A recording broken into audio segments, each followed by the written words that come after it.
Questions வச்சுருக்கீங்களா? கர்நாடக மாநிலத்தில் சாதிய வன்கொடுமைகளுக்குன்னு தனி காவல் நிலையம் அமைக்கிற முயற்சி அந்த மாநில அரசு மேற்கொண்டிருக்கு. தமிழ்நாட்டில் சமூக நீதி அப்படின்ட்டு சொல்கிற அரசு இன்னும் அதுக்கான முயற்சி எடுக்கலையா அப்படின்ற ஒரு கேள்வி எல்லாரும் மத்தியில் எழுது. கர்நாடகாவில் ஏற்கனவே எஸ்சி/எஸ்டி வழக்குகளை விசாரிப்பதற்கு தனி காவல் நிலையங்களை ஒவ்வொரு மாவட்டத்திலும் உருவாக்கி இருக்கிறார்கள். அது நடைமுறையில் அண்மை காலமாக இருந்து வருகிறது.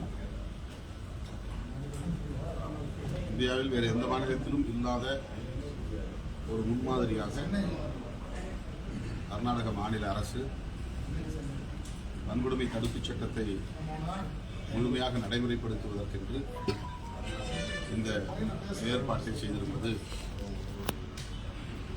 பாராட்டுக்குரியது. வழக்கமாக சட்டம் ஒழுங்கு காவல் நிலையங்களில் புகார் கொடுத்தால்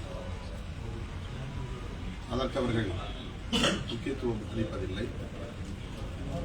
முடிந்தவரையில் புகாரை வாங்காமல் தவிர்ப்பது, வாங்கினாலும் எஃப்ஐஆர் போடாமல் தவிர்ப்பது, எஃப்ஐஆர் போட்டாலும் தொடர்புடைய குற்றவாளிகளை கைது செய்யாமல் தவிர்ப்பது, கைது செய்தாலும் உடனடியாக அவர்களை விடுதலை செய்துவிட்டு அந்த வழக்கையே பொய் வழக்கு என்று தள்ளுபடி செய்வது என்கிற நடைமுறை தமிழ்நாடு உட்பட இந்தியாவில் எல்லா மாநிலங்களிலும் இருந்து வருகிறது. கர்நாடகாவிலும் அப்படி இருந்த நிலையில்தான் இதற்கென்று தனி காவல் நிலையங்கள் தேவை.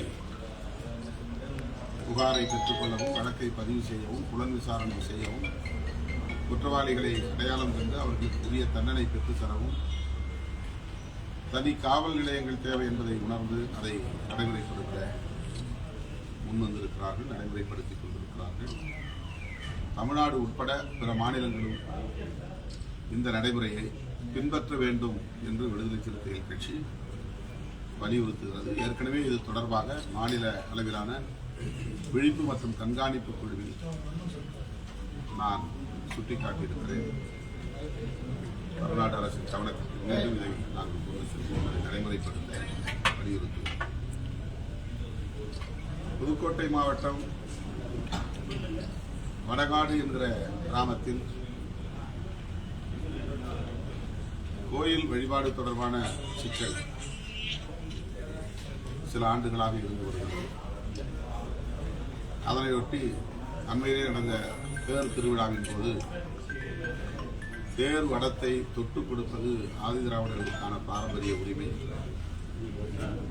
அதை செய்வதற்காக அவர்கள் உள்ளே நுழைந்த போது சில சாதியவாத சக்திகள், ஒரு சில இளைஞர்கள் அவர்களை சாதி பெயரை சொல்லி இழிவுபடுத்தி தாக்கியிருக்கிறார்கள்.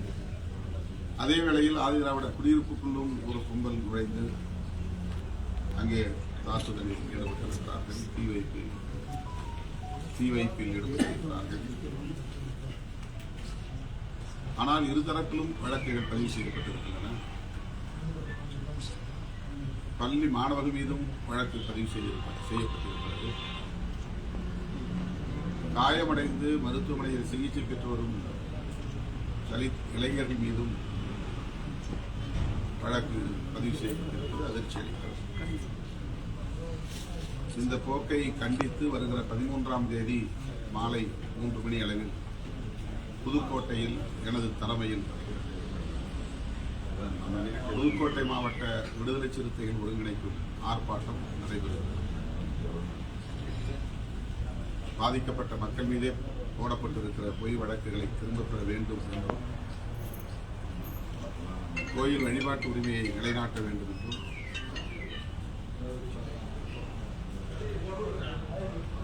அடைக்கலம் தந்த ஐயனார் திருக்கோயில் ஆதிதிராவிடர்களுக்கு மட்டுமே உரித்தான கோயில் என்று உயர்நீதிமன்றம் அளித்துள்ள தீர்ப்பை ஏற்று பூட்டி கிடக்கிற அந்த கோயிலை திறந்துவிட வேண்டும் என்றும் வலியுறுத்தி இந்த ஆர்ப்பாட்டத்தை நடத்தியிருக்கிறோம்.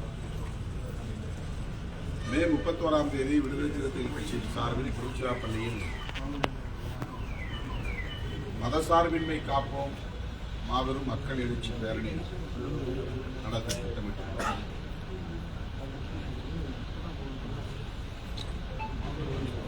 அரசமைப்பு சட்டம்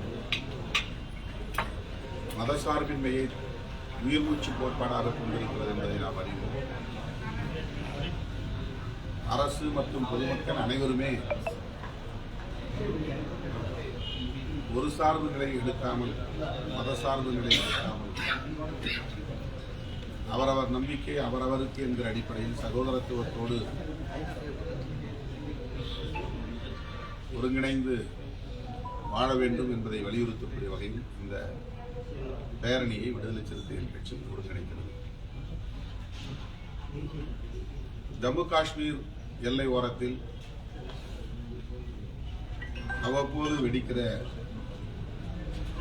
பயங்கரவாத சக்திகளின் அத்துமீறல்களை, இனப்படுகொலைகளை வன்மையாக கண்டிக்கிறோம். பகல்காம் என்ற இடத்திலே 26 பொதுமக்களை பயங்கரவாதிகள் சுட்டு படுகொலை செய்தது வன்மையான கண்டனத்திற்குரியது. மிக வன்மையாக இந்த பயங்கரவாத போக்கை விடுதலை சிறுத்தைகள் கட்சி கண்டிக்கிறது. இந்த சூழலில் இப்போது போர் நடக்கும் சூழல், இந்த பதற்றமான சூழல் உருவாகி வருகிறது. பயங்கரவாதிகளின் முகாம்களை குறிவைத்து இந்திய ராணுவம் தாக்குதல் நடத்தி அவர்களுக்கு பதிலடி தந்திருக்கிறது. இந்திய ராணுவத்தின் இந்த நடவடிக்கையை விடுதலை சிறுத்தைகள் கட்சி வரவேற்று பாராட்டுகிறது. பயங்கரவாதத்தை அழித்தொழிப்பது உலகளாவிய தேவையாக மாறியிருக்கிறது. இந்தியாவில் மட்டுமல்ல, பயங்கரவாத இயக்கங்கள் ஆங்காங்கே தலை தூக்கி அப்பாவி பொதுமக்களுக்கு எதிரான யுத்தங்களை நடத்தி கொண்டிருக்கிறார்கள். ஆகவே பயங்கரவாதத்தை முற்றாக துடைத்தெறிய வேண்டும் என்பதிலே விடுதலை சிறுத்தைகள் கட்சி உறுதியாக இருக்கிறது. அந்த கருத்தை வரவேற்பது. அந்த வகையிலே இந்திய ராணுவம் மேற்கொண்டிருக்கிற பயங்கரவாதத்திற்கு எதிரான யுத்தத்தை விடுதலை சிறுத்தைகள் கட்சி வரவேற்று பாராட்டுகிறது. இந்த சூழலில் தமிழ்நாடு முதலமைச்சர் மாண்புமிகு தளபதி ஸ்டாலின் அவர்கள் ராணுவ நடவடிக்கையை ஆதரித்து பொதுமக்கள் பங்கேற்கும் பேரணி ஒன்றை அறிவித்திருக்கிறார். தமிழ்நாடு என்றென்றைக்கும் நாட்டின் பாதுகாப்பில் கவனமாக இருக்கும், அக்கறையோடு இருக்கும், பொறுப்புணர்வோடு இருக்கும் என்பதை உணர்த்தக்கூடிய வகையில் முதலமைச்சர் அவர்களின் இந்த நிலைப்பாடு வரவேற்கக்கூடியது. அந்த பேரணியில் விடுதலை சிறுத்தைகள் கட்சி சார்பில் பங்கேற்பவர்கள் தெரிவித்தார். பாமகவினுடைய முழு சித்திரை மாநாடு வந்து நடக்குது. அதில் பார்த்தீங்கன்னா இப்போ 47 கட்டுப்பாடுகள் ஏற்கனவே அனுமதி கொடுத்தாங்க, 2வது தடை கோரி இருந்தாங்க. இப்போ 47 கட்டுப்பாடுகள், அந்த ஆயுதங்கள் எடுத்துகிட்டு வரக்கூடாது, வெடிகுண்டுகள் எதுவும் வரக்கூடாது அப்படின்னு நிறைய சொல்லி இது பண்ணியிருக்காங்க. இது எப்படி பார்க்குறீங்க? ஏன்னா 2013 அந்த மாதிரி மரக்காணம் கலவரம்லாம் வந்துச்சு.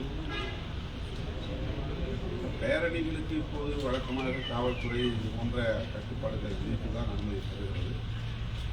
விடுதலை சிறுத்தைகள் கட்சி நடத்துகிற பேரணி மாநாடுகளுக்கு கூட அதே போன்ற கட்டுப்பாடுகளை வழக்கமாக தருகிறார்கள். அதிக விஜய் நடத்திய மாநாட்டுக்கு கூட அது போன்ற கட்டுப்பாடுகள். ஆகவே இது புதிய ஒரு நடைமுறை அல்ல. காவல்துறை வழக்கமாக செய்திருக்கிறார்கள். காலனி அப்படின்ற சாதிய குறியீடு இருந்த நிலையில் அது வந்து நீக்கணும், அதுக்கான நடவடிக்கை வந்து தமிழ்நாடு அரசு எடுக்கும் அப்படின்னு முதலமைச்சர் சொல்லியிருந்தாரு. அது விடுதலை சிறுத்தைகளுடைய முக்கியமான கோரிக்கையாக இருந்தது.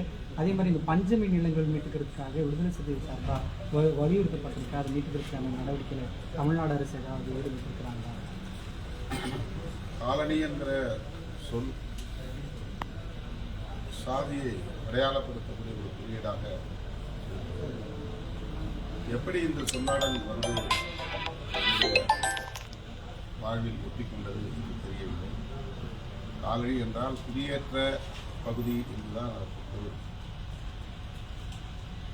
ஆங்கிலேயர்கள் இந்தியாவுக்குள்ளே வந்து குடியேறி ஆட்சி செய்தார்கள் என்றால் இந்தியாவே ஒரு குடியேற்ற நாடு, ஒரு காலனி, பிரிட்டிஷ் காலனி என்று இந்தியாவே ஒரு காலனியாக, ஒட்டுமொத்தமாக இந்தியாவே ஒரு காலனி தான்.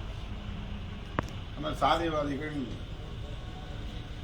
ஊர் தெரு காலனி என்று குடியிருப்பை பிரித்து இந்த மண்ணின் பூர்வீக குடிகளான ஆதிதிராவிட பொதுமக்களை அவர்கள் வசிக்கும் இடத்தை காலனி என்று அழைக்கிறார்கள். இது வேடிக்கையாக இருக்கிறது.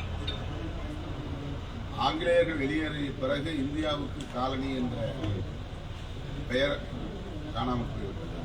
இந்தியாவே ஒரு காலனி நாடு, அது இப்போது காணாமல் போய்விட்டது. இந்த சூழலில் ஆதிதிராவிடர் குடியிருப்புகளுக்கு காலனி என்று அழைக்கிற நிலையை தவிர்க்க வேண்டும் என்கிற நல்லெண்ணத்தின் அடிப்படையில் விடுதலை சிறுத்தைகளும் வலியுறுத்திய நிலையில் மாண்புமிகு முதல்வர் அவர்கள் இதை அதிகாரப்பூர்வமாக சொல்லை அரசு ஆவணங்களில் பயன்படுத்தக்கூடாது, நடைமுறையிலும் பயன்படுத்தக்கூடாது என்று அறிவித்திருப்பதை விடுதலை சிறுத்தைகள் கட்சி வரவேற்று பாராட்டுகிறது. பஞ்சமி இடம் குறித்து தொடர்ந்து நாங்கள் வலியுறுத்தி வருகிறோம். முத்தமிழறிஞர் கலைஞர் முதல்வராக இருந்தபோது மறைமலை நகர் மாநாட்டிலே அவர் பங்கேற்ற போது அவருக்கு நாங்கள் விருது வழங்கிய போது அவர் எங்கள் கோரிக்கையை ஏற்று அந்த மேடையிலேயே பஞ்சமி நிலங்களை மீட்க உரிய நடவடிக்கைகளை மேற்கொள்வோம் என்று அறிவித்தார். அதன் பிறகு திரு மருதமுத்து அவர்களின் தலைமையில் ஒரு ஆணையத்தையும் அமைத்தார். அதன் பிறகு அதிமுக ஆட்சிக்கு வந்ததும் அந்த ஆணையத்தை செயலிழக்க செய்துவிட்டார். ஒரு நீண்ட இடைவெளிக்கு பிறகு திராவிட முன்னேற்ற கழகம் மறுபடியும் ஆட்சிக்கு வந்திருக்கிற சூழலில் நாங்கள் ஆட்சிக்கு வந்தவுடனேயே முதல்வருக்கு தந்த கோரிக்கைகள் ஒன்று, முத்தமிழறிஞர் கலைஞர் அவர்களால் நியமிக்கப்பட்ட மருதமுத்து ஆணையம், பஞ்சமி நிலமீட்பு ஆணையத்தை உயிர்ப்பிக்க வேண்டும், தமிழ்நாடு முழுவதும் எங்கெங்கே பஞ்சமி நிலங்கள் இருக்கின்றன என்பதை கண்டறிந்து அவற்றை உரியவர்களுக்கு ஒப்படைக்க வேண்டும் என்று வலியுறுத்தியிருக்கிறோம். மறுபடியும் அரசின் கவனத்திற்கு அதை கொண்டு செல்வது. மாநில கட்சி அங்கீகாரம் பெற்றிருக்கிற விடுதலை சிறுத்தைகள் கட்சி சட்டமன்ற தேர்தலையும் அந்த அங்கீகாரத்தை தக்க வைக்கிறதுக்காக எத்தனை தொகுதிகளில் போட்டியிடும் அப்படின்னு எத்தனை தொகுதிகள் என்பதை பேச்சுவார்த்தையின் போதுதான் நாங்கள் முடிவு செய்ய முடியும். பொதுமக்களுடைய நன்மதிப்பை பெற்று எங்கள் அங்கீகாரத்தை பெற்றிருக்கிறோம். அதை தக்க வைத்துக் கொள்ளவும் முயற்சிக்கிறோம். அனைத்து தரப்பு மக்களும் விடுதலை சிறுத்தைகள் கட்சி அனைவருக்குமான ஒரு கட்சி, அரசியல் இயக்கம் என்று ஏற்றுக்கொள்ளுகிற சூழல் கனிந்திருக்கிறது. எனவே வருகிற 2026 சட்டமன்ற தேர்தலிலும் பொதுமக்களின் நல்லாதரவோடு எங்கள் அங்கீகாரத்தை தக்க வைத்துக்